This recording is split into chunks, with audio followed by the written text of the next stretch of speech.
આણંદ જિલ્લા કલેક્ટરે નગરપાલિકાના ચીફ ઓફિસરને કર્યા સૂચનો। નગરપાલિકા વિસ્તારમાં રખડતા ઢોરોના ત્રાસમાંથી નાગરિકોને મુક્તિ અપાવવા માટે કરી હાકલ। નગરપાલિકાની ટીમ દ્વારા શહેરી વિસ્તારમાંથી કુલ 102 જેટલા ઢોર પકડીને પાંજરાપોળમાં મોકલવામાં આવ્યા। જેટલી પણ રખડતી ગાયો છે એ પૂરી અને વિવિધ પાંજરાપોળો તેમજ ગૌશાળામાં મોકલવા માટેની જાણ કરવામાં આવેલી હતી। એ મુજબ આણંદ નગરપાલિકાએ અત્યાર સુધી 102 ગાયો પકડી અને જિલ્લાની જુદી જુદી પાંજરાપોળમાં મોકલવામાં આવેલી છે અને હજુ આ કામગીરી ચાલુ જ છે। ગોધરામાં આજે 5મા દિવસે 100 ઉપરાંત ગણેશ મંડળો ગણપતિ મહારાજનું કરશે વિસર્જન। સંવેદનશીલ વિસ્તારોમાં પોલીસ સજ્જ 1211 પોલીસ કોન્સ્ટેબલ 1096 હોમગાર્ડ જવાન તેમજ 5 રાજ્ય અનામત પોલીસ દળના કર્મચારીઓ સજ્જ। વિસર્જન રૂટ ઉપર ડ્રોન કેમેરાની બાજ નજર। અઠવાડિયાથી પોલીસ દ્વારા વિવિધ તૈયારીઓ ચાલી રહેલ છે। અગમચેતીના ભાગરૂપે ધાબા ચેકિંગ, ડ્રોન દ્વારા તમામ વિસ્તારનું નિરીક્ષણ ઉપરાંત ફૂડ પેટ્રોલિંગ આ તમામ એકાદ અઠવાડિયાથી આ તમામ કાર્યવાહી ચાલુ છે। અમોએ તમામ રૂટ ઉપરની જેટલી પણ પોલીસ છે, જે ફોર્સ છે એની સાથે ફૂડ પેટ્રોલિંગ કરેલું છે। મહીસાગર જિલ્લામાં જિલ્લા વિકાસ અધિકારીના માર્ગદર્શનમાં રાષ્ટ્રીય પોષણ માહની કરવામાં આવી રહી છે ઉજવણી। જિલ્લાની તમામ 1316 આંગણવાડી કેન્દ્રોમાં કરવામાં આવી રહી છે ઉજવણી। એનિમિયા, કુપોષણ, રસીકરણ, સમયસર આરોગ્ય તપાસ, હેન્ડ વોશિંગ વગેરે બાબતો વિશે લાભાર્થીઓને આપવામાં આવ્યું માર્ગદર્શન। આજે એનિમિયા વિશે માહિતી આપવાની છે બધી સગર્ભા માતા અને બાળકોને। એનિમિયા કઈ રીતે અટકાવી શકાય, એની સારવાર શું છે। બીજું આજે આયર્ન ફોલિકની પણ સમજણ આપી છે બધાને, કઈ રીતે એનિમિયા કંટ્રોલ કરી શકાય।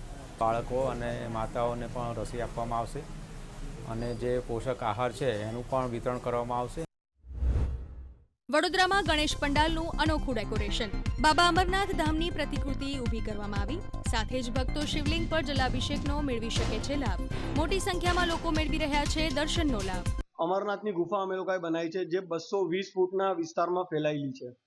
એ રીતની પૂરી એક ટનલ બનાવેલી છે અને અંતમાં આપણે અમરનાથના બાબાની એક આખું મંડપ તૈયાર કરવામાં આવ્યું છે, જેમાં ગણેશજી પોતે પોતાના પિતા પર જળ ચલાવી રહ્યા છે। વલસાડ જિલ્લાના મોટા વાઘછીપા ગામે ધાકધમકી આપીને લૂંટ અને હત્યાનો કરવામાં આવ્યો હતો પ્રયાસ। વલસાડ પોલીસે ગણતરીના દિવસોમાં 8 આરોપીઓની મહારાષ્ટ્રથી કરી ધરપકડ। કાર અને મોબાઈલ મળી કુલ 5.15 લાખ મુદ્દામાલ સાથે આરોપીઓને ઝડપ્યા।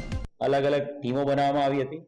બનાવવાળી જગ્યાથી માંડીને તમામ વિસ્તારના સમગ્ર હાઈવેઝ અને એની સાથે સાથે વાપી, વલસાડ તમામ સીસીટીવી કેમેરા ચેક કરવામાં આવ્યા હતા અને ગંભીરતાને ધ્યાને રાખીને ક્રાઇમ એસઓજી અને તમામ ટીમો આમાં લાગી હતી અને ખૂબ મોટી સફળતા આ સમગ્ર બનાવ જે ઢાળ અને લૂંટને અંજામ આપવા આવેલી ટોળકીનો આખો પર્દાફાશ કરવામાં વલસાડ જિલ્લા પોલીસને સફળતા મળી છે, વલસાડ ક્રાઇમ બ્રાન્ચને સફળતા મળી છે। દ્વારકાના પ્રખ્યાત કલાકાર છેલ્લા 26 વર્ષથી ગણેશ મહોત્સવ દરમિયાન બનાવે છે ઇકો ફ્રેન્ડલી મૂર્તિ। છાણ, માટી, નારિયેળ, ગોપીચંદન લાકડાનો ઉપયોગ કરીને બનાવે છે મૂર્તિ। દરિયાના કોઈ જીવને નુકસાન ન થાય તેવા હેતુસર બનાવવામાં આવે છે ગણેશજીની મૂર્તિ।